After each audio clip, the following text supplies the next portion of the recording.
Halo, selamat datang di channel Kaonime, channel yang membahas tentang alur cerita manga dan manhwa.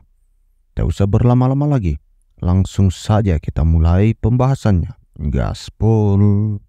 Di scene awal pada chapter kali ini, Kintian yang baru saja menuruni bukit diperlihatkan dia tidak melihat sama sekali Yelin dan juga Hanpi di tempat itu. Namun di saat Kintian sedang menelusuri tempat itu, dia pun melihat pesan yang ditinggalkan oleh Yelin yang bertuliskan bahwa mereka sedang berkeliling dan tidak jauh dari situ.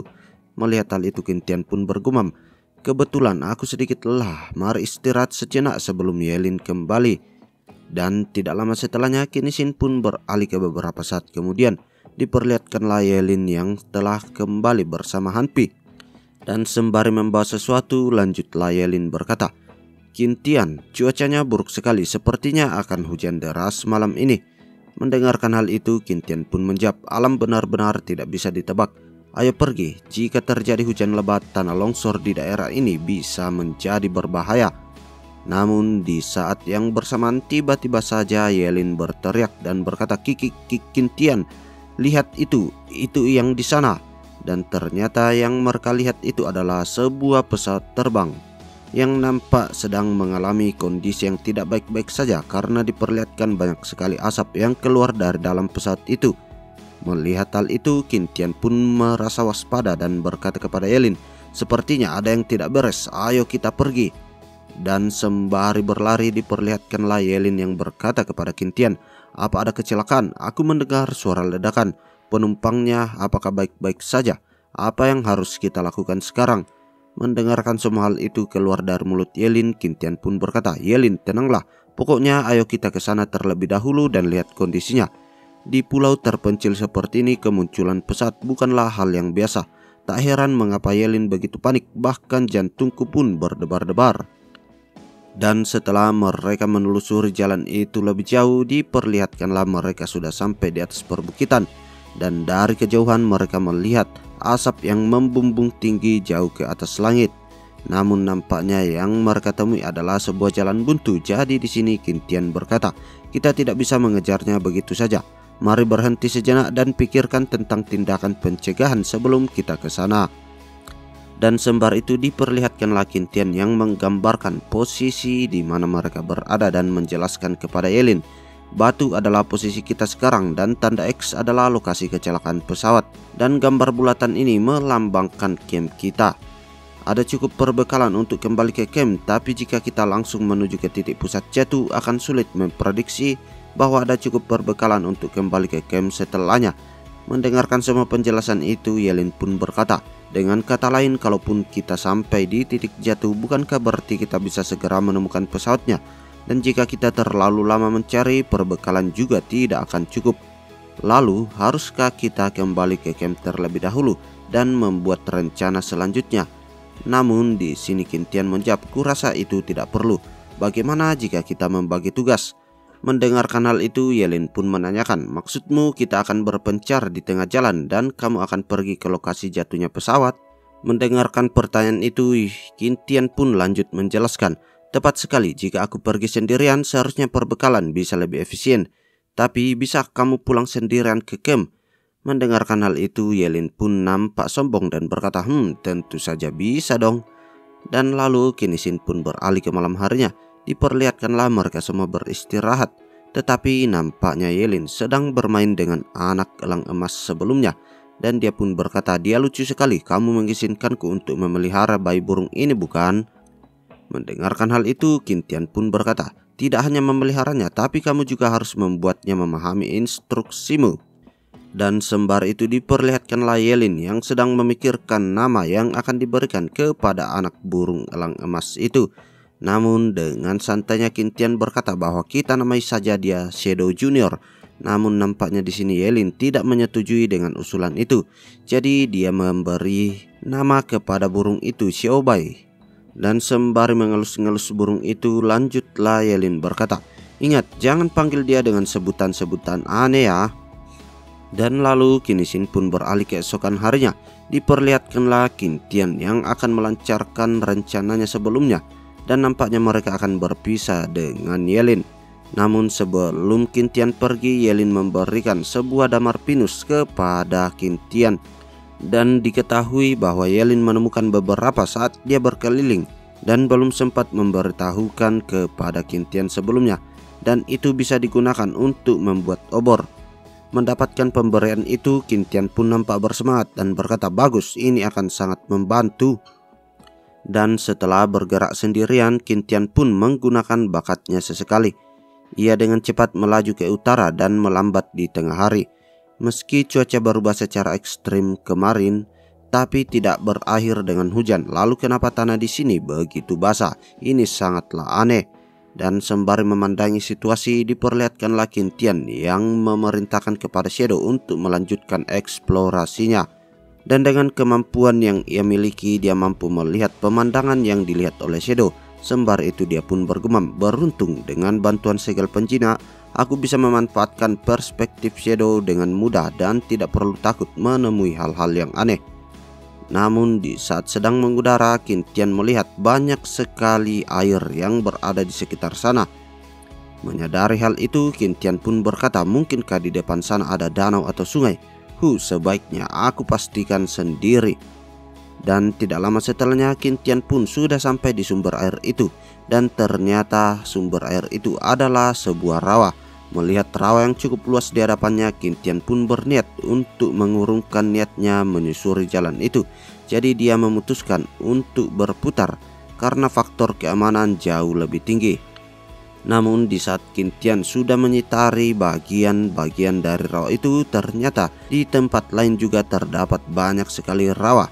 Yang sontak kali itu pun membuat Qintian menjadi merasa pesimis sembari berkata, "Rawanya ada di mana-mana. Hampir tidak ada habisnya berputar-putar seperti ini. Dan lagi, nyamuk rawa benar-benar tidak bisa diremehkan. Jika sampai tergigit bisa menyebabkan infeksi. Aku harus meninggalkan tempat ini sebelum gelap. Sebuah ide buruk jika harus bermalam di tempat ini. Air di sini tidak mengalir dalam waktu yang lama sehingga banyak bakteri yang tumbuh. Jika kaki terlalu lama terendam, maka mudah terserang oleh jamur. Tapi waktuku tidak banyak untuk memutar mencari jalan lain." Dan sembari menelusuri rawa itu, diperlihatkanlah Qintian yang sedang mengeluhkan cuaca yang sangat panas di kala itu meskipun tempat itu sedang berkabut. Dan sembari itu dia meminum sebotol air yang ia bawa sebelumnya dan berkata, "Kemarin jelas-jelas begitu banyak awan, namun tidak setetes pun hujan turun. Ini aneh sekali." Namun di saat Qintian sedang memikirkan hal itu, tiba-tiba saja seekor ular berwarna hijau muncul di hadapannya. Yang sontak kali itu pun membuatnya menjadi sangat terkejut. Tetapi untungnya Shadow dari tadi bersiap siaga dan dia langsung menerjang ular yang mencoba menyerang Qintian itu. Dan diketahui dari jendela sistem yang muncul di hadapan Qintian, ular itu adalah ular pucuk, seekor ular berbisa bergigi tabung dari genus Cicidae. Kepalanya lebih besar, lehernya tipis, dan seluruh tubuhnya berwarna hijau. Seringkali bergantung di dahan dan memakan hewan seperti katak, kadal, burung, dan mamalia kecil. Bersifat agresif dan beracun. Melihat jendela notif itu, Qintian pun bergumam. Warnanya hijau sama persis dengan dedaunan di sini. Sangat sulit untuk membedakannya. Aku kabur sajalah. Dan tidak lama setelahnya diperlihatkanlah Qintian yang sudah berhasil menyeberangi rawa yang ia lalui sebelumnya. Dan tanpa ragu-ragu diperlihatkanlah Qintian yang langsung menggunakan bakat citanya untuk berlari sekencang mungkin sembari ia bergumam, "Jika terus dalam kecepatan seperti ini, kurasa aku bisa sampai di titik jatuh sebelum matahari terbenam." Namun di saat lagi sedang asik-asiknya berlari, nampaknya Qintian terjebak oleh lumpur hidup. Yang sontak kali itu pun membuatnya menjadi cukup panik sembari berkata, "Tenang, rawa-rawa dan pasir apung di pasir memiliki sifat yang sama. Begitu terperangkap di dalamnya, semakin berjuang semakin cepat kita akan tenggelam. Aku sama sekali tidak bisa bergerak." Dan sembari membaringkan tubuhnya di atas lumpur, lanjutlah Qintian berkata, "Postur ini bisa memperlambat kecepatan tenggelamnya tubuh. Aku harus cepat." Dan tanpa ragu-ragu diperlihatkanlah Qintian yang memanggil Shadow dan meminta bantuan kepadanya untuk menemukan cabang secepat mungkin. Dan tidak lama setelahnya diperlihatkanlah Shadow yang kini datang membawa sebuah cabang pohon yang ia lemparkan tepat menuju ke arah Qintian. Dan dengan sangat cepatnya Qintian pun merakit sebuah tangga dari cabang-cabang pohon yang dilemparkan oleh Shadow sebelumnya. Dan nampaknya tangga itu digunakan sebagai sebuah pijakan oleh Qintian agar dia bisa keluar dari dalam lumpur hisap yang menjebaknya sebelumnya. Dan tidak lama setelahnya diperlihatkanlah Qintian yang berhasil meloloskan diri dari tempat itu sembari dia bergumam, sungguh melelahkan, butuh waktu 1 jam untuk keluar dari sana. Rawa-rawa ini benar-benar tidak bisa diremehkan. Selain sulit dibedakan, kau juga tidak boleh gegabah dalam melewati rawa. Ngemeng-ngemeng, aku jadi teringat The Legend of Condor Heroes edisi 95. Ada plot yang sama seperti ini.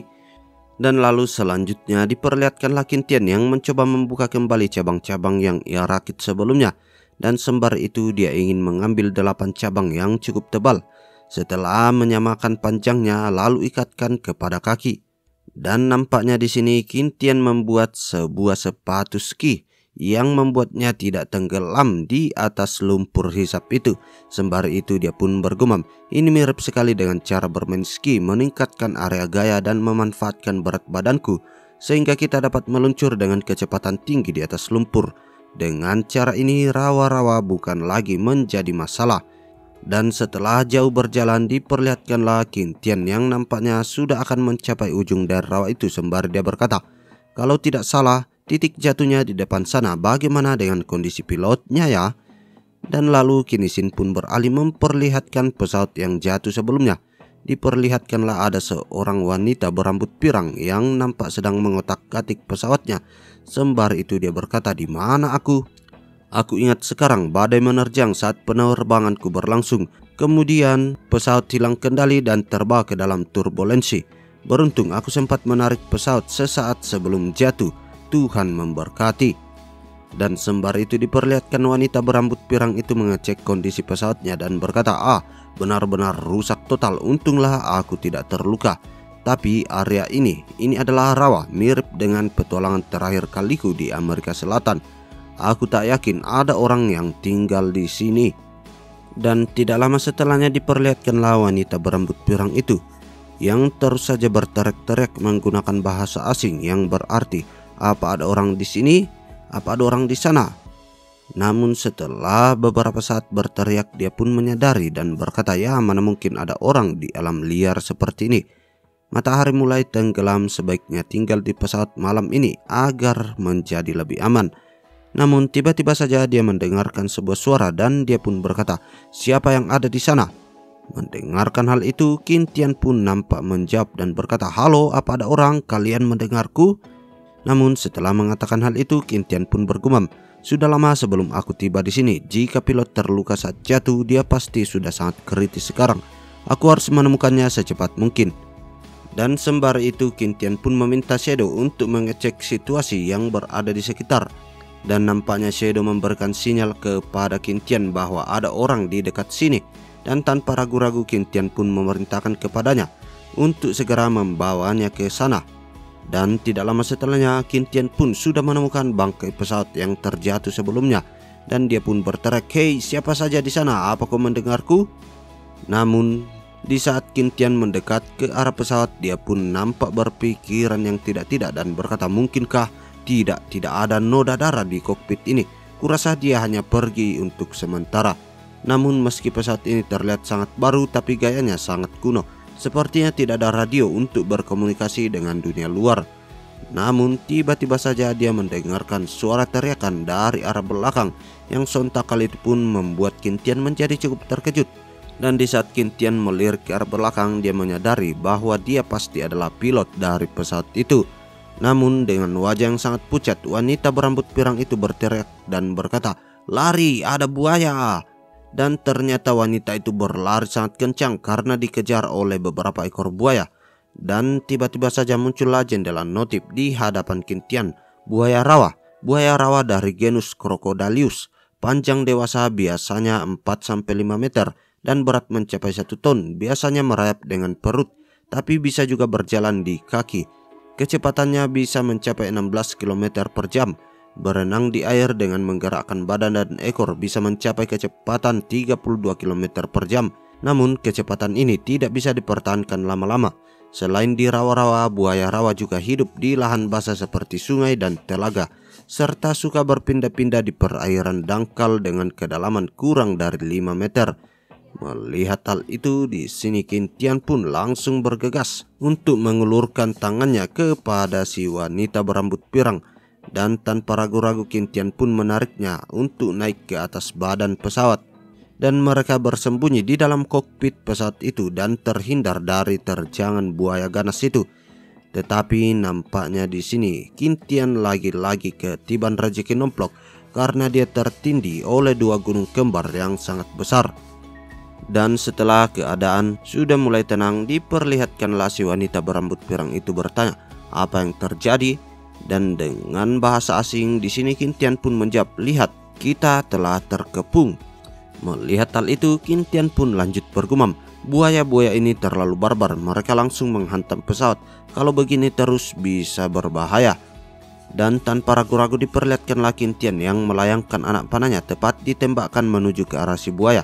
Namun sepertinya anak panah itu tidak mampu menggores sedikit pun kulit luar dari si buaya. Jadi di sini Qin Tian mencoba membidik ulang, tapi kali ini dia mencoba menembak mata dari si buaya itu. Tetapi nampaknya anak panah yang dilepaskan oleh Qin Tian sebelumnya tidak mengenai tepat sasaran. Jadi dia pun bergumam, sial dengan target sekecil itu dan bergerak kemana-mana, sangat sulit untuk membidiknya. Tidak hanya itu, seranganku justru hanya membuat para buaya itu menjadi semakin agresif. Dan kini diperlihatkan buaya-buaya itu menghantam badan pesawat, yang sontak kali itu pun membuat guncangan yang dirasakan oleh Qin Tian bersama wanita berambut pirang.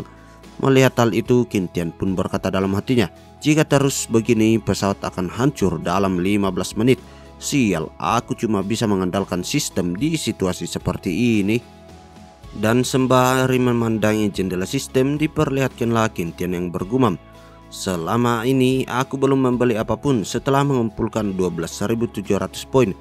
Inilah alasanku tidak membeli sembarangan, karena setiap jenis skill adalah kartu penyelamat. Kau tak akan pernah tahu mana yang paling berguna sampai krisis terjadi. Sama seperti sekarang, skill pemanalah yang paling kubutuhkan." Namun di saat Qin Tian sedang memikirkan hal itu, tiba-tiba saja wanita berambut pirang berkata kepada Qin Tian, "Bakar saja buaya-buaya ini." Dan nampaknya di sini wanita itu memiliki sebuah alkohol dengan korek api. Melihat hal itu, Qin Tian pun langsung berkata, "Tunggu dulu, ini penting, airnya." Namun nampaknya di sini wanita berambut pirang itu tidak mengerti maksud dari Qin Tian, jadi dia pun berkata, "Apa yang kamu bicarakan?" Dan lanjut Qin Tian berkata kepadanya, "Berikan kepadaku korek apinya." Dan tanpa ragu-ragu wanita berambut pirang itu memberikan korek apinya kepada Qin Tian. Sembari itu lanjutlah Qin Tian bergumam, "Sulit sekali berkomunikasi dengan bahasa Inggris. Sayang sekali jika menggunakan alkohol sembarangan di tempat seperti ini.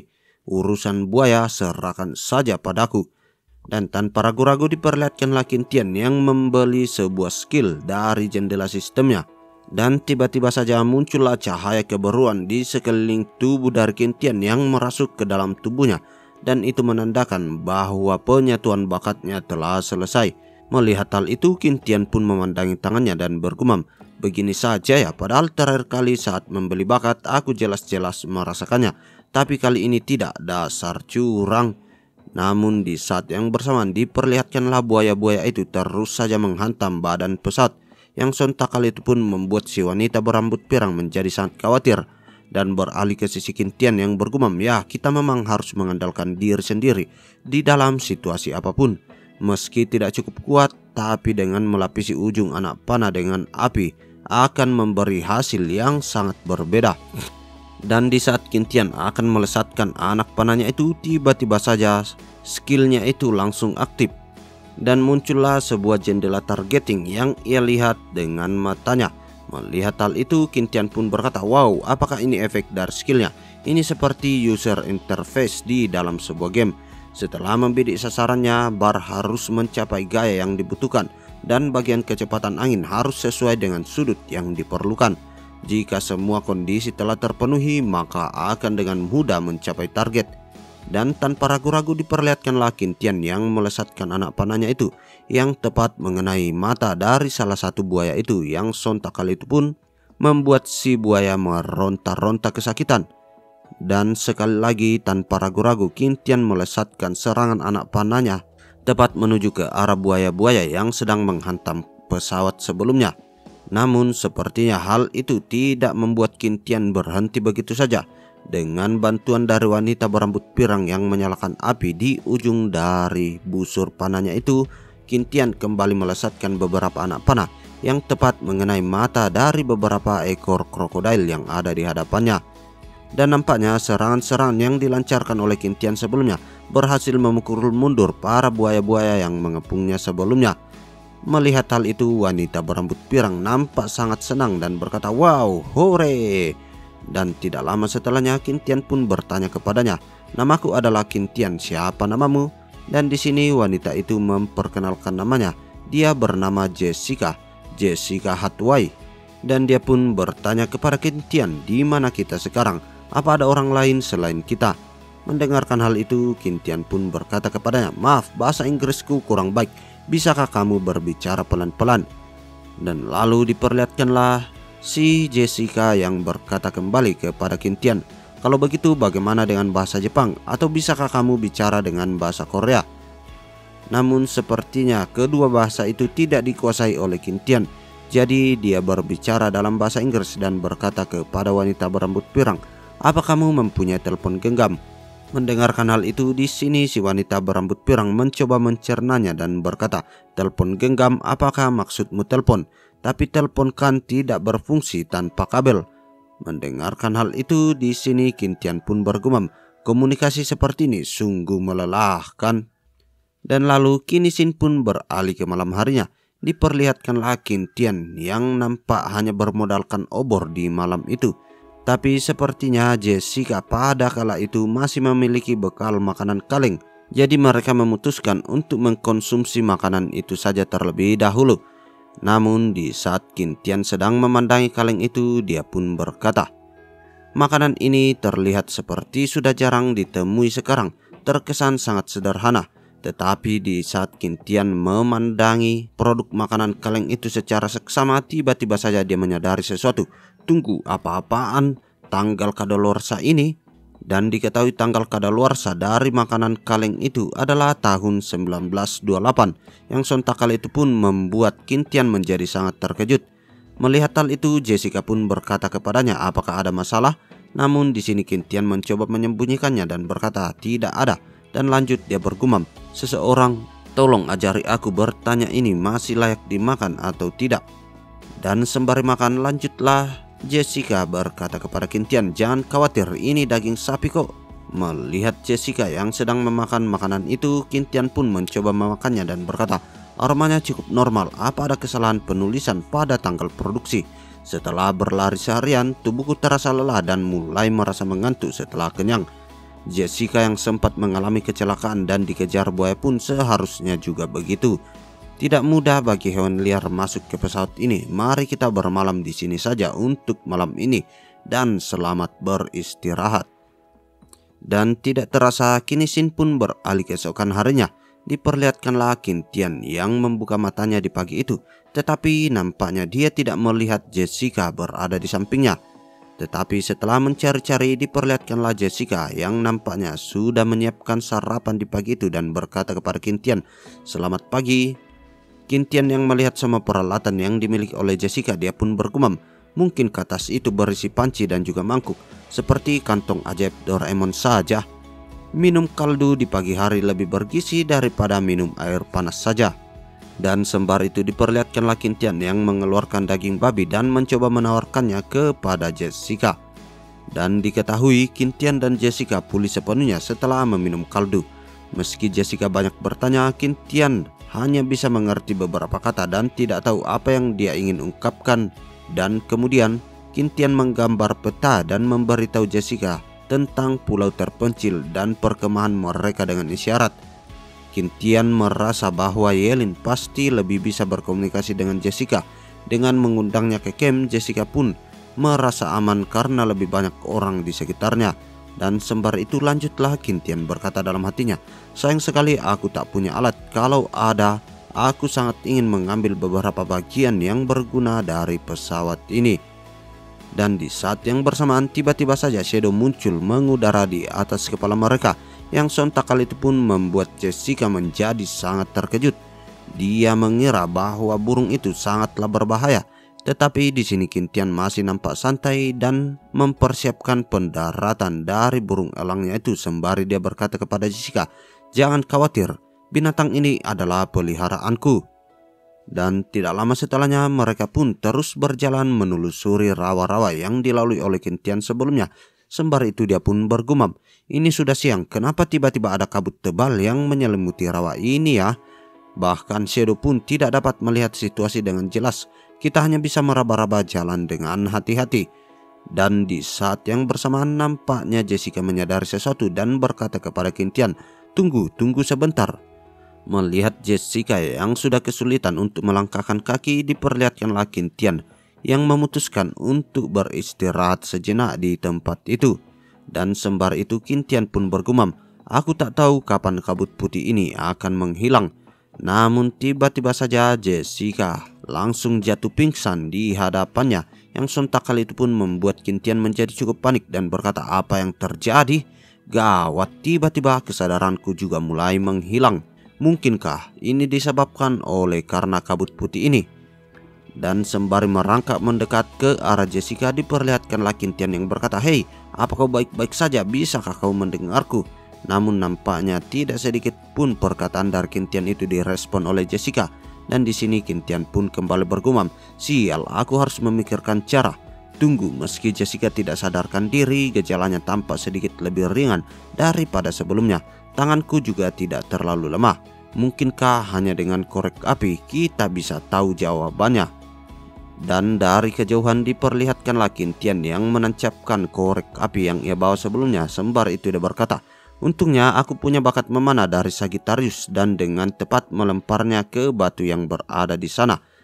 Dan tiba-tiba saja sebuah ledakan yang cukup besar terjadi di hadapan Qintian. Dan dia pun berkata, "Sial, ternyata benar. Alasan mengapa kita seperti ini adalah kandungan metana dalam kabut tebal ini. Dibandingkan dengan udara, biogas itu jauh lebih ringan. Jadi setelah Jessica berbaring, gejalanya tidak bertambah parah. Tapi ini bukan cara untuk menyelamatkan diri. Aku harus membawa dia keluar dari sini." Dan sembari itu diperlihatkanlah Qintian yang mencoba menggeledah barang-barang yang dibawa oleh Jessica sebelumnya. Namun di saat Qintian sudah melihat semua barang yang dibawa oleh Jessica, ternyata tas itu berisi dengan kotak PTKK, selimut tidur, dan ada beberapa benda kelistrikan lainnya. Melihat hal itu, Qintian pun berkata, "Peralatan makan logam, kantong tidur, dan tenda portable, pensil, dan segala macam barang. Tetapi yang kita butuhkan sekarang adalah..." Aduh, aku hampir tidak mengerti istilah bahasa Inggris kedokteran. Tunggu, kotak apa ini? Dan ternyata di situ Qintian menemukan sebuah baterai, dan nampaknya benda itu akan sangat membantu untuk melancarkan rencana yang berada di dalam pikiran Qintian. Dan setelah menyiapkan semua peralatan yang diperlukan, Qintian lanjut bergumam, "Pertama, kau perlu menggunakan tabung bambu untuk wadah air, jarum suntik medis, dan tourniquet.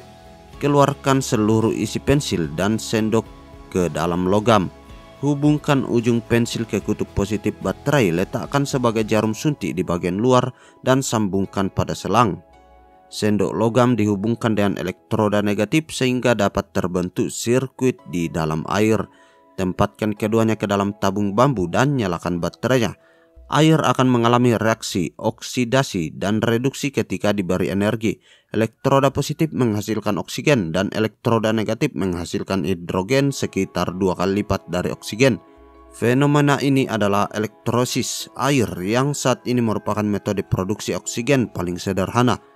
Dan setelah melakukan semua proses yang dimaksudkannya itu, Qintian pun berkata, "Bagus, menggelegak, artinya elektrosis air kini telah berhasil. Terakhir, gunakan selang untuk mengirimkan oksigen elektrosis kepada Jessica. Lalu yang bisa kulakukan selanjutnya hanyalah menunggu." Dan tidak lama setelahnya diperlihatkanlah Jessica yang sudah tersadar dari pingsannya. Sembari itu dia bertanya kepada Qintian apa yang sedang terjadi. Dan di sini Qintian pun mengatakan kepadanya, "Apa kau baik-baik saja?" Namun dengan kebingungan, Jessica pun bertanya kepada Qintian, kenapa aku tiba-tiba pingsan. Namun di sini Qin Tian menjelaskan bahwa kita terjebak dalam metana. Jessica yang sudah paham akan semua hal itu, dia pun mengajak Qin Tian untuk segera pergi dari tempat itu. Dan sembari berjalan diperlihatkanlah Qin Tian yang bergumam, sebuah tabung oksigen hanya bisa digunakan secara bergantian oleh 2 orang. Saat Jessica bangun, tidak banyak daya yang tersisa dalam baterainya. Kita harus keluar dari rawa dalam satu tarikan napas sebelum daya benar-benar habis. Dan tidak lama kemudian diperlihatkanlah mereka berdua yang berhasil keluar dari kepulan kabut sebelumnya. Dan nampaknya Jessica menghirup udara segar kembali dengan tarikan nafas yang panjang. Melihat hal itu, Qin Tian juga nampaknya melakukan hal yang sama. Dan setelah Qin Tian serta Jessica melarikan diri dari rawa, hari sudah larut. Keduanya yang belum sepenuhnya pulih dari keracunan biogas, dia memutuskan untuk mencari tempat yang cocok di hutan untuk beristirahat lebih awal dan kembali ke camp besok. Dan lalu Qin Xin pun beralih ke sisi camp. Diperlihatkanlah Yelin yang nampak kesulitan diakibatkan ada 2 ekor rakun yang mencoba mencuri ikan-ikan yang ia tangkap sebelumnya. Namun sepertinya Yelin tidak mampu menghentikan kedua ekor binatang itu. Jadi dia hanya dapat meratapinya sembari bergumam, "Ikan siobai, hanya tersisa 2 ekor. Aku harus membuat penutup bambu malam ini agar tidak dicuri lagi." Dan sembari menatap tong ikan itu, tiba-tiba saja siobai muncul di belakangnya. Melihat hal itu, Yelin pun berkata, "Oh halo, apa kamu lapar lagi?" Dan sembari itu diperlihatkanlah Yelin yang memberikan seekor ikan kepada siobai dan berkata, "Makanlah yang banyak dan tumbuh besarlah dengan cepat." Dan sembari itu dia pun bergumam, "Sudah 3 hari sejak Qin Tian pergi, ku harap tidak ada masalah yang terjadi kepadanya. Jika ia belum kembali besok, aku akan mencarinya bersama Han Pi." Namun di saat Yelin sedang memikirkan hal itu, tiba-tiba saja Shadow mengudara di atasnya, yang sontak kali itu pun membuat siobai merasa menjadi bersemangat. Melihat hal itu, Yelin pun berkata, "Shadow telah kembali, lalu Qin Tian apakah dia juga kembali?" Dan tidak lama setelahnya terdengarlah suara dari Qin Tian dari balik semak-semak yang berkata, "Yelin." Namun belum sempat menyapa Qin Tian, tiba-tiba saja Jessica muncul di sampingnya dan mengucapkan salam kepada Yelin. Melihat hal itu, wajah dari Yelin nampak memerah. Qin Tian yang melihat gelagat dari Yelin seperti itu, dia pun mencoba menggodanya dan berkata, "Aku kembali, apa kau merindukanku?" Dan dengan cukup malu-malu di sini Yelin pun menjawab, "Mana mungkin," dan beralih ke sisi Qin Tian kembali yang berkata, "Biar ku perkenalkan, dia adalah pilot dari pesawat itu bernama Jessica." Jelas sekali Jessica adalah orang asing. Dengan kemampuan bahasa Inggrisku yang pas-pasan, sangat sulit untuk berkomunikasi dengannya. Jadi aku tidak tahu apakah dia anggota tim SAR atau bukan. Maka dari itu urusan komunikasi kuserahkan kepada siswi teladan sepertimu. Dan setelah Qin Tian mengatakan hal itu, diperlihatkanlah Yelin yang memperkenalkan dirinya kepada Jessica. Melihat hal itu, Jessica pun menyapanya dan berkata, "Halo, nama lengkapku adalah Jessica Hathaway. Panggil saja saya Jessica." Melihat hal itu, Qin Tian pun sangat terkejut karena dia tidak menyangka ternyata si Jessica ini mampu berbicara dalam bahasa Cina. Yang sontak kali itu pun membuat Qin Tian menjadi sangat jengkel dan menatap tajam ke arah Jessica sembari berkata, Kenapa kau tidak bicara bahasa Mandarin sebelumnya?" Namun di sini Jessica sedikit mengejeknya dan berkata, "Kenapa kau tidak bertanya? Kau sendiri berbicara menggunakan bahasa Inggris sejak awal. Mana ku tahu dari mana negara asal kau berada." Mendengarkan semua hal itu, Qin Tian hanya dapat memegangi wajahnya sembari berkata, "Kenapa aku justru mempersulit diriku sendiri?" Dan lalu Qin Xin pun beralih ke malam harinya. Diperlihatkanlah Han Pi bersama binatang-binatang yang lain sedang beristirahat. Setelah mengetahui bahwa Jessica bisa berbahasa Mandarin, Qin Tian dan Yelin mengobrol lama dengan Jessica malam itu. Qin Tian menggambarkan bagaimana mereka hidup di pulau terpencil dan berbagi pengalaman mereka setelah tiba di pulau terpencil ini di saat yang sama. Qin Tian juga mengetahui dari Jessica bahwa Jessica adalah seorang paleontolog di Amerika Serikat dan berspesialisasi dalam mempelajari paleontologi dari seluruh dunia. Karena alasan ini dia sering bepergian ke seluruh dunia dan belajar berbagai bahasa untuk mempermudahnya. Belum lama ini Jessica mendengar bahwa seseorang telah menemukan seekor binatang berjalan menggunakan hidung moncong di Kepulauan Hawaii di Samudra Pasifik Selatan. Dia begitu bersemangat sehingga dengan segera menerbangkan pesawat dan berencana untuk pergi ke lapangan. Tanpa diduga di tengah perjalanan terjadilah badai yang cukup ekstrim dan pesawatnya tidak terkendali dan jatuh ke pulau terpencil. Mendengarkan semua cerita itu, Yelin pun bertanya kepada Jessica, "Ternyata kau bukan dari tim penyelamat ya?" Dan diperlihatkan Kintian yang melanjutkan, "Tapi setidaknya kita bisa menyimpulkan bahwa lokasi pulau terpencil ini berada di jalur Jessica dan kapal pesiar sebelumnya." Mendengarkan hal itu, Yelin pun kembali mengatakan, "Kamu benar, cepat atau lambat kita akan bisa membuat perahu kita sendiri." "Tapi kenapa kamu terlihat tidak khawatir sama sekali, Jessica, untuk hidup di pulau terpencil ini dan justru lebih bahagia? Apa ini cuma perasaanku saja yang melihatmu seperti itu?" Dan Jessica pun menjawab, "Ha, kelihatan ya, ini terlalu menarik bagiku. Pulau ini seperti surga, kau tahu. Bertemu dengan panda asli yang dianggap punah itu bukan hal yang biasa. Dan akan ada kemungkinan banyak makhluk aneh di pulau ini. Memikirkannya saja membuatku bersemangat." Melihat mata dari Jessica yang begitu berbinar-binar, Yelin pun berkata, "Melihat mata Jessica yang berbinar-binar seperti itu, sepertinya dia ingin mengupas kulit Hanpi dan mempelajarinya." Kintian yang melihat perilaku dari Jessica itu, dia pun nimbrung, "Apakah ahli paleontologi menakutkan seperti itu? Jessica, apa kamu tidak khawatir terjebak di pulau ini selamanya?" Namun Jessica pun menjawab, "Kenapa begitu? Bukankah kamu bilang ingin pergi dari sini dengan membuat kapal? Meski mungkin memakan waktu yang lama, toh kita tetap akan pergi. Setelah kita pergi, berita tentang keberadaan hewan purba di pulau ini pasti akan menjadi salah satu penemuan terbesar di abad ke-20. Mendengarkan perkataan abad ke-20 di sini, Yelin pun menimpali dan berkata, "By the way, ini kan sudah abad ke-21. Namun di sini Jessica menjelaskan bahwa butuh 70 tahun lebih untuk ke sana, Yelin." Yelin yang mendengarkan perkataan Jessica itu kembali berkata, "Justru 70 tahun itu akan membawa kita ke abad ke-22. Namun di sini Jessica kembali mengatakan, "Mungkinkah Republik Tiongkok menggunakan kalender lain?" Mendengarkan semua hal itu, Kintian pun berkata, "Semuanya menggunakan kalender internasional sekarang. Apalagi kita sekarang sudah menjadi Republik Rakyat Cina, bukan lagi Republik Tiongkok." Mendengarkan hal itu, di sini Jessica pun mengatakan kepada Kintian, "Apakah itu menjadi perubahan rezim lagi?" Namun di sini Kintian dan Yelin menjawab bersamaan, "Hei, kau bebas makan apa saja, tapi tidak saat berbicara." Mendengarkan semua hal itu, di sini Jessica pun nampak tidak enakan dan dia pun meminta maaf sembari berkata, "Kalau apa yang baru saja kukatakan membuat kalian tersinggung, tapi tolong percayalah bahwa aku benar-benar tidak memiliki niat buruk. Jika ada kata-kata yang salah dariku, tolong dimaafkan. Kalau boleh, tolong tunjukkan di mana kesalahanku." Mendengarkan semua hal itu, Kintian pun mencoba menjelaskan, "Mungkin karena Jessica menyukai paleontologi, jadi tidak terlalu tertarik dengan sejarah. Tapi aku berharap kamu mengingat apa yang kau katakan selanjutnya. Pada tanggal 1 Oktober 1949, Republik Rakyat Cina resmi didirikan." Mendengarkan semua penjelasan itu, Jessica pun nampak keheranan dan berkata, "Ah, apa ini semacam lelucon Tionghoa? Kau mengatakan itu dengan serius, seolah-olah aku telah bangun dari koma lebih dari 20 tahun. Aku ingat dengan jelas bahwa sekarang adalah tahun 1927, bukan 1949. Mendengarkan perkataan tahun 1927, tiba-tiba saja Kintian sangat terkejut bersamaan juga dengan Yelin.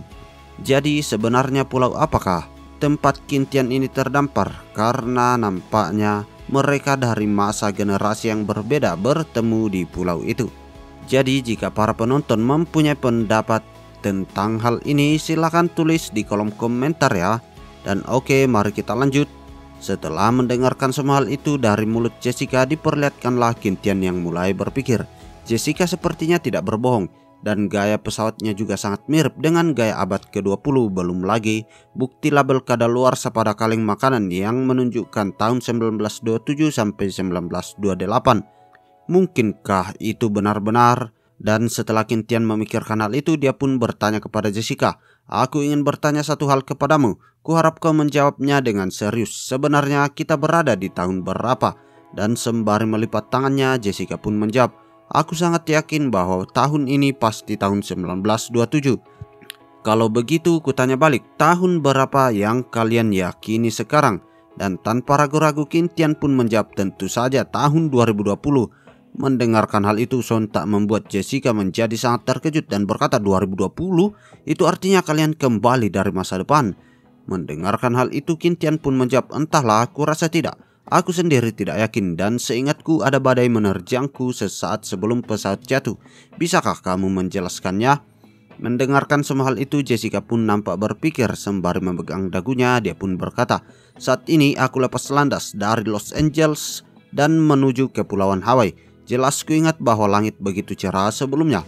Kemudian tiba-tiba badai menerjang dalam hitungan detik dan membuatku tenggelam dalam turbulensi tanpa persiapan apapun. Saat badai muncul, semua tombol kokpit tidak berfungsi dan sesaat setelah aku bereaksi, pesawatku sudah jatuh di pulau ini."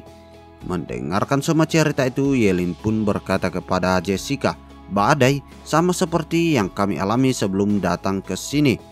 Mendengarkan semua penjelasan itu, Kintian pun mulai bernalar sembari berkata, "Kalau begitu, mungkinkah badai itu mirip sebuah portal perjalanan ruang dan waktu, sama seperti kasus segitiga Bermuda, kita semua terperangkap." Dan lanjut dijelaskan bahwa membahas spekulasi tentang ruang dan waktu sangat berat bagi Kintian dan yang lainnya sekarang.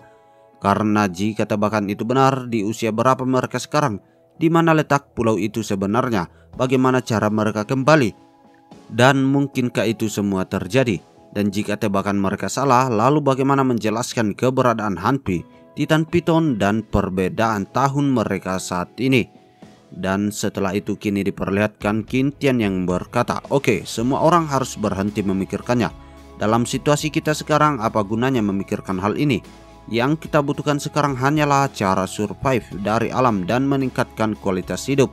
Mendengarkan hal itu, Jessica pun berkata, "Hei Kintian, apa menurutmu Hanpi juga dibawa ke pulau ini oleh badai tersebut?"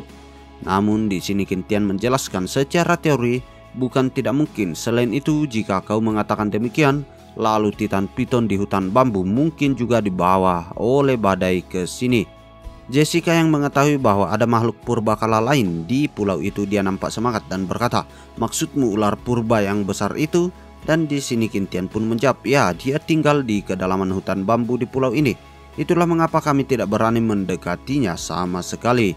Mendengarkan semua penjelasan itu, Jessica pun kembali berkata, "Tidak, menurut pemahaman Titan Piton dalam paleontologi saat ini, hewan dengan perubahan suhu yang begitu besar seharusnya bertahan setidaknya pada suhu terendah dari 30 derajat Celcius hingga 34 derajat Celcius dan tidak boleh muncul di hutan bambu segar. Selain itu, Titan Piton hidup di dunia tropis purba yang menurut penelitian dunia tropis pada zaman itu adalah lingkungan yang mirip dengan sauna. Berdasarkan teori evolusi Darwin, dapat disimpulkan bahwa untuk beradaptasi dengan lingkungan yang panas dan lembab, kulitnya pasti tergolong dalam kulit yang lembab, karena jika berada di lingkungan yang kering maka akan pecah-pecah dan berdarah. Mungkinkah ini karena perubahan lingkungan yang telah membuat Titan Piton berevolusi sekali lagi? Atau apakah hasil penelitian Titan Piton sebelumnya salah? Ini benar-benar membuatku penasaran. Mendengarkan semua hal itu, di sini Yelin pun berkata, "Lalu bagaimana jika hujan? Jika hujan deras, bisakah Titan Piton bergerak di hutan bambu? Saat ini kan musim panas dan suhu di siang hari mencapai lebih dari 30 derajat Celcius." Mendengarkan hal itu, Kintian pun mempertanyakan maksud dari perkataan Yelin. Dan lanjutlah Yelin menjelaskan, "Kamu ingat setiap hujan lebat pasti ada kerusuhan babi hutan, bukan?" Mendengarkan hal itu, Jessica nampak tidak mengerti, jadi dia bertanya, "Apa maksudmu? Bisakah kamu menjelaskannya kepadaku?" Dan lanjutlah Kintian mengatakan, "Jadi begini, kami pernah mengalami 2 kali hujan lebat sebelumnya." Mendengarkan hal itu, di sini Jessica pun berkata, "Oh, jadi begini, jika suhu dan curah hujannya cukup, Titan Piton benar-benar bisa bergerak di hutan bambu, namun jangkauan pergerakannya tidak boleh terlalu besar dan mungkin hanya terbatas di sekitar hutan bambu saja." Itulah penjelasan kenapa kawanan babi hutan melakukan kerusuhan saat hujan di malam hari. Lalu di waktu normal di manakah dia berada? Mungkinkah dalam suatu gua? Tapi meski di dalam gua, persyaratan suhu untuk hidupnya belum terpenuhi. Mendengarkan semua hal itu, Qintian pun mengatakan, bagaimanapun setidaknya krisis Titan Python diselesaikan. Selama kita tidak pergi ke areanya, seharusnya itu aman. Dan beralih ke sisi Yelin yang nampak merasa lega. Karena sebelumnya dia merasa cukup khawatir akan kemunculan dari Titan Python sewaktu-waktu. Dan sembari tersenyum lanjutlah Yelin berkata, karena kamu baru saja tiba, istirahatlah untuk malam ini, aku akan berjaga. Namun di sini Jessica mengatakan tidak usah repot-repot. Ngemeng-ngemeng, apakah kalian sepasang kekasih? Mendengarkan pertanyaan itu, wajah dari kedua insan ini langsung memerah. Dan sembari itu Yelin berkata, tidak, kami bukanlah sepasang kekasih. Dan lanjut Jessica mengatakan, lalu apakah kalian ada niatan untuk mengarah ke sana? Mendengarkan hal itu Yelin pun nampak semakin malu sembari berkata, kenapa kamu tiba-tiba menanyakan ini? Dan sembari mendekat ke arah Qintian, Jessica pun berkata, kalau tidak, baguslah, aku akan tidur di ranjang yang sama dengan Qintian malam ini. Yelin, kau tidur di ranjang yang satunya, jadi 2 ranjang sudah cukup bukan? Mendengarkan hal itu sontak membuat Yelin menjadi merasa panik dan berkata, kakak kalian tidur bersama? Namun di sini Jessica kembali mengatakan, kenapa tidak, Qintian harus menerimanya. Sikap heroiknya saat menjagaku di pesawat dan kegigihannya di rawa dan bakatnya membuat generator oksigen sederhana membuatku terpesona dengannya. Sejak awal aku sudah sangat menyukainya. Qintian, maukah kau menjadi pacarku? Mendengarkan hal itu wajah dari Qintian mulai memerah dan sembari itu dia tergagap berkata, anu itu. Namun tiba-tiba saja Qintian merasakan aura jahat muncul di belakangnya yang dipancarkan oleh Yelin. Yang sontak kali itu pun membuat Qintian langsung berkata, Jessica, jangan sembrono begitu dong. Seorang pria hebat di negara kami pernah berkata bahwa cinta apapun yang bukan untuk tujuan pernikahan hanyalah berandalan. Kita belum mengenal satu sama lain, bahkan belum seminggu. Jadi bagaimana kalau kita tetap menjaga persahabatan saja antara pria dan wanita? Mendengarkan semua ocehan itu, diperlihatkanlah Yelin yang masih nampak kesal dan tidak menduga semua hal itu akan terjadi. Namun dengan lirinya diperlihatkanlah Jessica yang berkata, oke, aku akan mengenalmu lebih dalam, my hero-ku. Mendengarkan hal itu, Qintian kembali berkata, seseingatku ada kantong tidur di ransel, biar aku tidur di sana saja untuk malam ini. Ini sudah larut semuanya, cepat pergi tidur, hahaha. Dan tanpa ragu-ragu diperlihatkanlah Qintian yang masuk ke dalam kantong tidur sembari berkata, Yelin, selamat malam. Dan tidak lama setelahnya diperlihatkanlah Jessica yang langsung membuka seluruh pakaiannya, yang sontak kali itu pun membuat Yelin menjadi terkejut dan berkata, Jessica, kenapa kamu melepas pakaianmu? Namun dengan tersenyum diperlihatkanlah Jessica berkata, karena kotor, aku lebih nyaman tidur seperti ini. Melihat hal itu, di sini Yelin pun berkata dalam hatinya, orang Amerika benar-benar berbeda. Tapi tunggu dulu. Dan tanpa ragu-ragu diperlihatkanlah Yelin yang menatap tajam tepat menuju ke arah Qintian. Dan sepertinya Qintian mencoba melihat pemandangan yang indah yang terpampang jelas di hadapannya. Melihat hal itu, Yelin pun menatap gelap menuju ke arahnya dan berkata, apa yang kau lihat, dasar mesum tidak tahu malu. Namun di sini Qintian mencoba menjelaskan, ampun Nona Yelin, maafkan aku. Dan lalu Qintian pun beralih keesokan paginya. Diperlihatkanlah Qintian yang baru bangun tidur di pagi itu. Tetapi nampaknya Jessica juga sudah terbangun dengan tubuhnya yang begitu mulus sembari berkata, selamat pagi Qintian. Qintian yang melihat kemolekan tubuh dari wanita seksi itu, dia pun nampak memerah dan berkata, pagi. Namun tiba-tiba saja Yelin muncul di belakangnya dan berkata, oh Qintian, kau sudah bangun ya? Melihat hal itu Qintian nampak gugup sembari berkata, iya, halo Yelin. Dan lanjutlah diperlihatkan Yelin yang tersenyum sembari berkata, ngemeng-ngemeng, aku memasak sup untuk kalian. Tetapi nampaknya karena pemandangan yang dilihat oleh Qintian itu, Yelin menjadi sentimen dan mengurangi jatah sup yang diberikannya kepada Qintian. Qintian yang melihat hal itu, di sini dia hanya dapat menyucurkan keringat dari seluruh wajahnya. Dan sembari pergi diperlihatkanlah Jessica yang berkata, apa Qintian membuatmu marah? Namun di sini Yelin berkata, tidak juga. Di dapur masih ada banyak. Aku hanya bercanda kepadanya. Dan kembali diperlihatkan Jessica yang berkata, biar ku tebak, kau juga menyukai Qintian kan? Mendengarkan hal itu sontak membuat Yelin menjadi salah tingkah dan berkata, apanya? Aku tidak. Namun belum sempat menyelesaikan perkataannya, kembalilah Jessica berkata, kalau tidak salah negaramu memperbolehkan poligami kan? Ada kamar utama, kamar kedua dan seterusnya. Aku pernah mendengarnya dari seorang lelaki tua saat berkunjung ke Cina sewaktu aku kecil. Mari bekerja keras bersama, aku akan memberimu posisi selir agung nanti.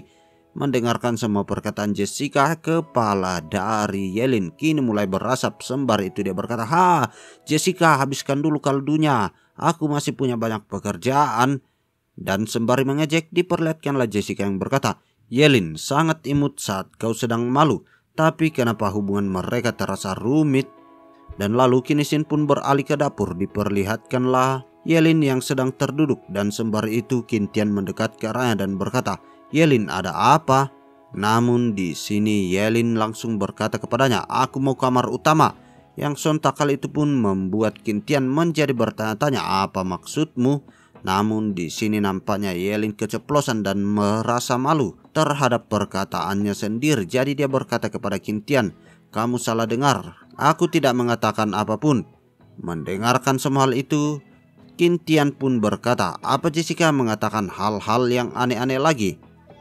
Dan setelah istirahat semalam, ketiga orang itu berkumpul lagi dan mulai mendiskusikan rencana masa depan. Setelah berdiskusi, Qintian dan yang lainnya membagi rencana masa depan menjadi dua tahap. Tahap pertama, mereka harus benar-benar berdiri teguh di pulau terpencil ini dan menjelajahi seluruh pulau. Dengan kedua bakatnya dan bantuan Shadow dan Hanpi, Qintian sudah tidak takut lagi dengan ancaman babi hutan. Tetapi tetap saja Qintian memutuskan untuk menebang pohon dan membuat pagar duri untuk mengelilingi padang rumput untuk berjaga-jaga. Selain itu, Qintian bermaksud menggiring babi hutan ke peternakan dan memelihara mereka di penangkaran untuk memastikan kestabilan makanan. Semua harus tahu bahwa musim dingin akan mulai dalam beberapa bulan lagi. Setelah musim dingin, situasinya tidak dapat diprediksi. Adapun upaya penjelajahan di pulau-pulau terpencil tentunya mencari sumber daya, tepatnya sumber daya mineral seperti biji besi dan biji tembaga. Biji besi sangat penting tentunya untuk membangun kapal dan struktur-struktur lainnya, meski prosesnya masih panjang dan membutuhkan banyak waktu. Dan tahap kedua tentu saja pembuatan kapal, ini juga merupakan tujuan akhir, tetapi trio Qintian belum terlalu punya banyak ide tentang hal itu. Bagaimanapun tahap pertama belum dilaksanakan dan ide apapun tidak ada artinya sekarang. Namun satu hal yang pasti, tahapan ini pasti akan memakan waktu beberapa tahun ke depan.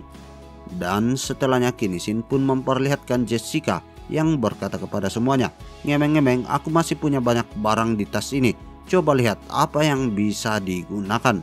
Dan sembari itu diperlihatkanlah Yelin yang berkata kepada Jessica, wah, bukankah itu pakaian? Dan di sini Jessica berkata, ya, aku membelinya sebelum pergi. Jika mau kau boleh pakai saja. Melihat Yelin yang akan mendapatkan pakaian baru, diperlihatkanlah Qintian yang nampak merasa murung. Sembari menatap bajunya, dia pun berkata, tiba-tiba aku merasa iri saat melihat baju baru. Ya, tapi tak apa, Jessica yang membawa banyak alat besi yang bagus. Dengan alat ini akan mempermudah pekerjaanku. Dan diketahui Qintian mendapatkan sebuah kapak dan juga sebuah skop yang bisa digunakan untuk bekerja. Dan lalu kini Shin pun beralih keesokan harinya. Diperlihatkan Qintian bersama Hanpi sedang berada di hutan bambu. Sembari itu Qintian pun bergumam, bambu-bambu tumbuh dengan baik, tinggi dan juga tebal hanya dalam beberapa hari. Dan sembari itu diperlihatkanlah Qintian yang menyuruh Hanpi agar makan dengan baik mumpung mereka berada di hutan bambu, karena tidak lama lagi mereka akan kembali. Dan tidak lama setelahnya Qintian pun memerintahkan kepada Shadow untuk memantau situasi yang berada di hutan bambu. Dan sembari menggunakan kemampuan penjinaknya yang diberikan oleh sistem, Qintian pun mengetahui apa saja yang dilihat oleh Shadow. Dan dia pun mengetahui bahwa Titan Piton tidak ada di manapun, dan seperti tebakan Jessica itu benar. Kalau begitu tidak ada ancaman untuk pergi ke tempat pembuangan kotoran. Dan tidak lama setelahnya mereka berdua pun telah sampai di tempat yang mereka tuju. Sembari itu Qin Tian pun berkata, "Baunya sungguh mengerikan, tak kusangka aku melompat ke dalam sini sebelumnya. Tapi karena tempat ini bertumpuk dalam waktu yang lama, berarti mungkin ada sesuatu yang aku cari di sini." Dan tanpa ragu-ragu diperlihatkanlah Qin Tian yang membakar sebilah bambu. Dan setelah bambu itu dinyalakan, dia pun mendekatkannya ke arah kotoran. Dan ternyata sesuatu yang dicarinya itu benar adanya. Tanahnya berwarna ungu merah. Ini disebut tanah nitrat dan biasanya berada di dekat tumpukan kotoran, tembok tua halaman, tebing gua, dan tanah yang tidak mudah tersapu oleh air hujan. Tanah nitrat mengandung nitrat yang dibentuk oleh aksi mikrobakteria dan mikrobakteria setelah penguraian bahan organik tanah. Namun sebagian besar telah bercampur dengan kalium natrium dan juga magnesium plasma di dalam tanah dan ada dalam bentuk garam. Selama kita bisa mengekstrak kalium nitrat dari tanah ini dengan benar, kita bisa mendapatkan bubuk hitam atau bubuk mesiu. Jadi kita punya lebih banyak metode pertahanan. Dan setelah mengumpulkan beberapa kotoran yang dibutuhkan, diperlihatkanlah Qin Tian yang akan kembali ke camp bersama dengan Han Pi. Dan setelah beberapa jam berlalu, diperlihatkanlah Qin Tian yang sudah sampai di camp dan bertemu dengan Jessica dan juga Yelin. Sembari itu Yelin menyapanya, "Qin Tian, kamu kembali? Tidak ada bahaya di jalan bukan?" Dan Jessica pun berkata, "Lihat ini, kami membuat sebuah bak mandi." Dan sembari melihat barang bawaan dari Qin Tian, Jessica pun lanjut berkata, "Seperti yang kamu duga sebelumnya ya, ada banyak tanah nitrat di hutan bambu itu." Mendengarkan hal itu, Qin Tian pun berkata, "Ya, semuanya berjalan lancar dan tidak ada halangan yang berarti. Sampai sini serahkan kepadaku." Yelin ajak Jessica berkenalan dengan lingkungan sekitar. Dan sepertinya kedua wanita itu akan berkeliling di sekitar sana. Dan lalu Qin Xin pun beralih keesokan siangnya. Diperlihatkanlah bak mandi yang dibuat oleh Qin Tian kini telah sempurna. Dan sembari mengumpulkan sesuatu, diperlihatkanlah Qin Tian yang menjelaskan kepada kedua wanitanya itu, "Selanjutnya kita akan memurnikan kalium nitrat bersama.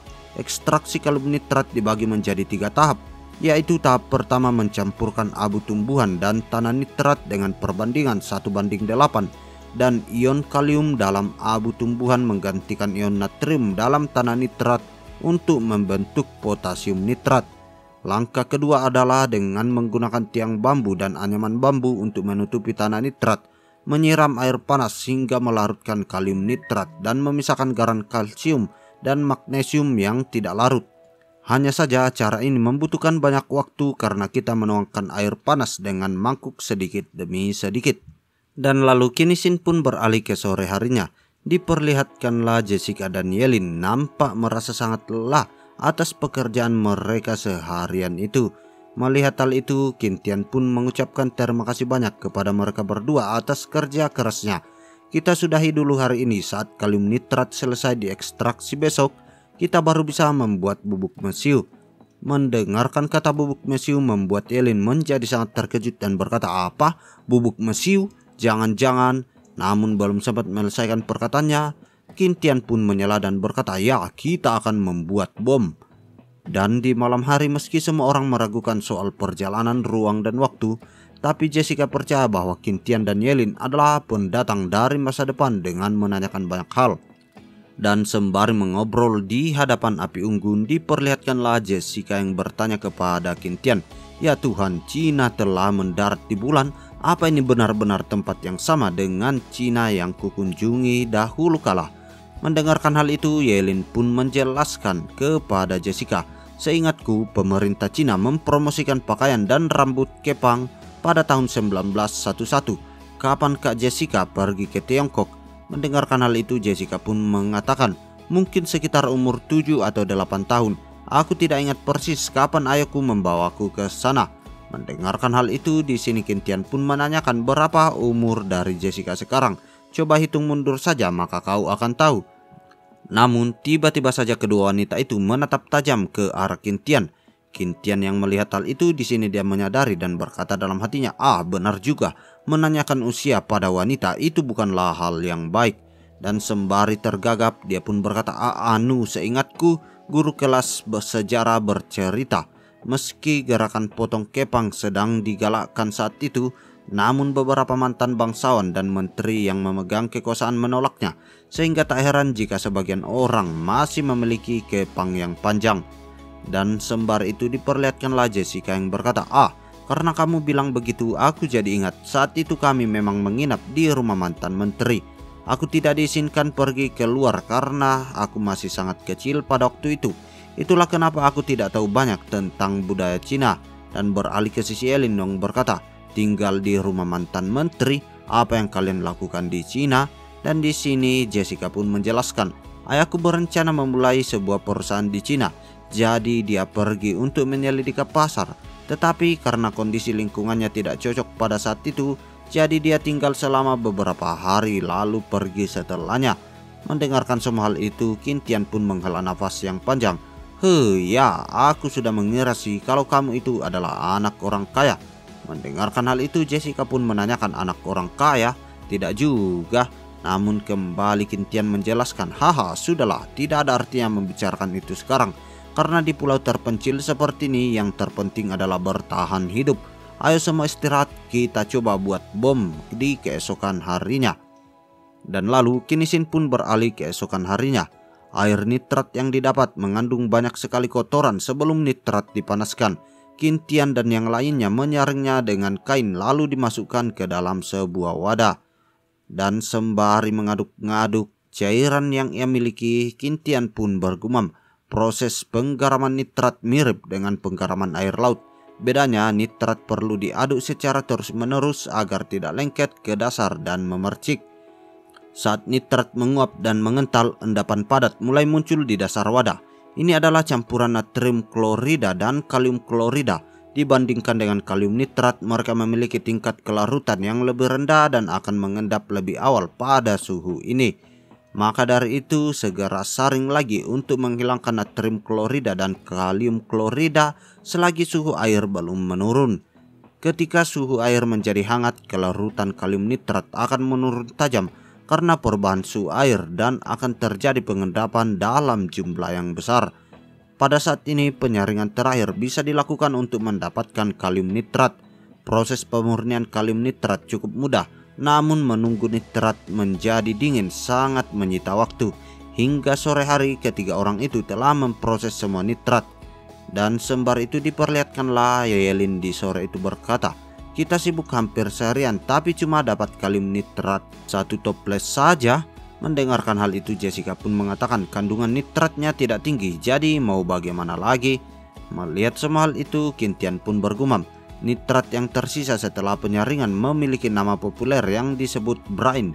Ya, brine lah yang dapat digunakan untuk membuat tahu. Sayangnya tanpa kedelai ini hanya bisa digunakan untuk menyiram tanaman. Setelah lelah bekerja seharian, mereka pun makan malam bersama.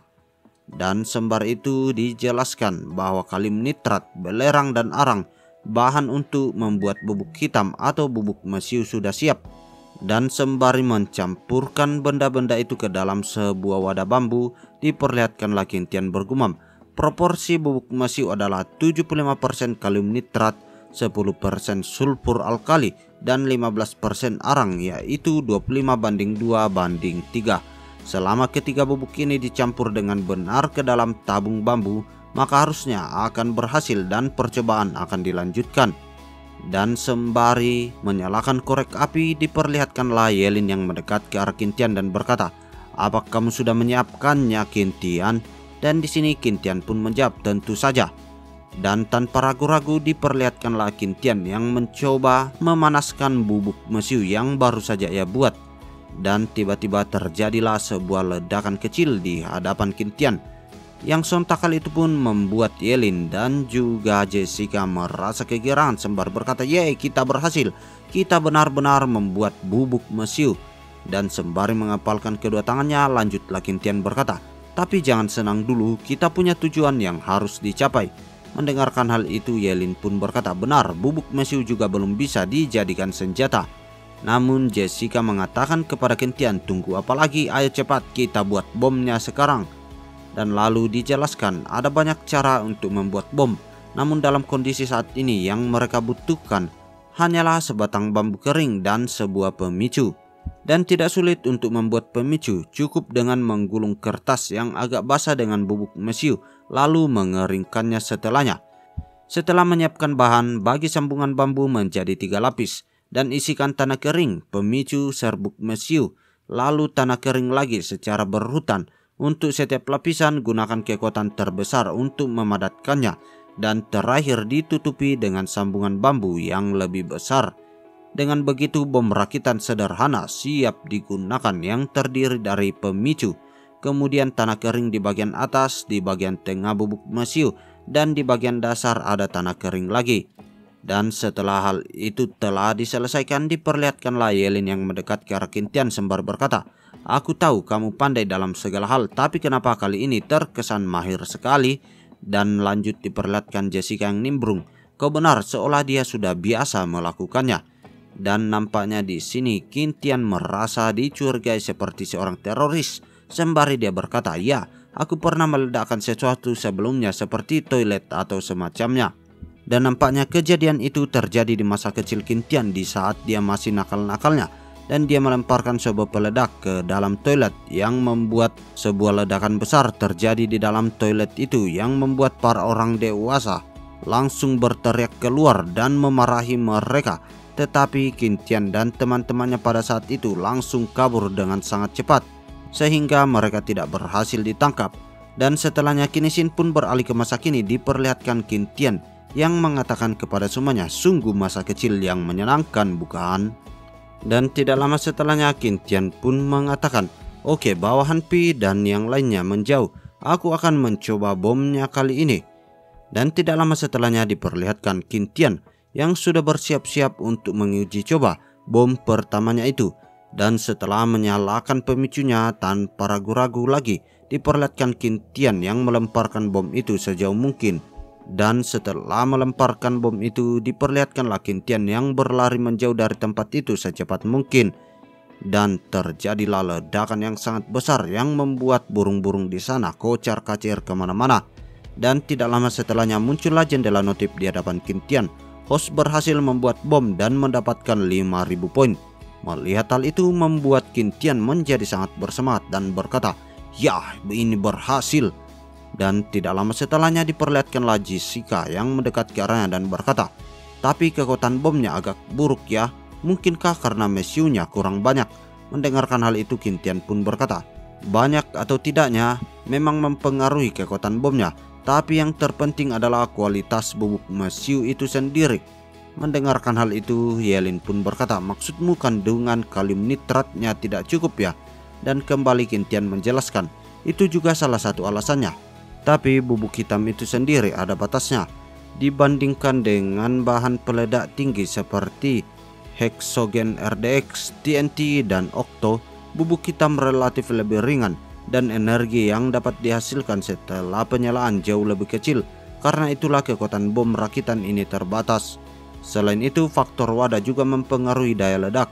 Jika tabung bambu diganti dengan lembaran besi, maka ledakannya akan mematikan. Tapi dengan situasi saat ini tidak usah dipikirkan. Singkatnya, dengan bom bambu seperti ini tidak mampu membunuh binatang besar apapun, hanya membuat mereka takut saja." Dan sembari itu diperlihatkanlah si panda hitam itu yang nampak gemetaran melihat ledakan sebelumnya. Dan pada malam hari Qintian dan yang lainnya membuat 3 bom rakitan sendiri untuk meningkatkan daya ledak. Kali ini Qintian menggandakan bubuk hitamnya. Itulah alasan kenapa mereka hanya bisa membuat 3 saja. Dan di hari-hari berikutnya Qintian mencoba membakar batu bata untuk membangun benteng di sekitar camp. Namun ternyata hasilnya tidak memuaskan karena batu bata yang dihasilkan sangat sedikit dalam sehari. Dan mereka pun memutuskan untuk menyerah pada batu bata dan memilih untuk menggunakan kayu dan bambu sebagai pagar sebelum musim hujan tiba. Pulau terpencil tiba di pertengahan Juni. Panas terik matahari sudah mulai menunjukkan tanda-tandanya. Dan sembari itu diperlihatkanlah Qintian yang nampak berkeringatan sembari berkata, "Cuacanya panas sekali, padahal biasanya tidak sepanas ini. Aku jadi haus." Dan sembari minum diperlihatkanlah Qintian yang berkata, "Syukurlah Yelin selalu memastikan ketersediaan air minum. Kalau bisa minum es itu lebih mantap. Ah, benar juga, kenapa aku melupakan hal ini? Tidak masalah menghamburkannya sedikit, nanti bisa ambil lebih banyak lagi. Dan sembari itu diperlihatkanlah Qintian yang akan melakukan sesuatu dan berkata dalam hatinya, kalium nitrat larut dalam air dan menyerap banyak panas. Dahulu kala mereka menggunakan metode ini untuk membuat es. Dan sembari merendam panci air di dalam sebuah gentong, diperlihatkanlah Qintian yang memasukkan sesuatu ke dalam gentong tersebut. Dan sembari mengaduknya, Qintian pun berkata, untungnya kalium nitrat yang larut dalam air hanya mengalami perubahan fisik dan dapat diendapkan lagi nantinya. Meski begitu, dalam situasi seperti ini jangan membuat es terlalu sering. Raspberry di musim panas memang besar dan manis, tapi lokasinya agak jauh dari gua.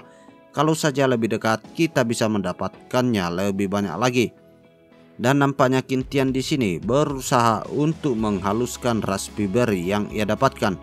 Dan setelah itu diperlihatkanlah Qintian yang membuang air yang berada di dalam panci dan hanya meninggalkan pasir es saja.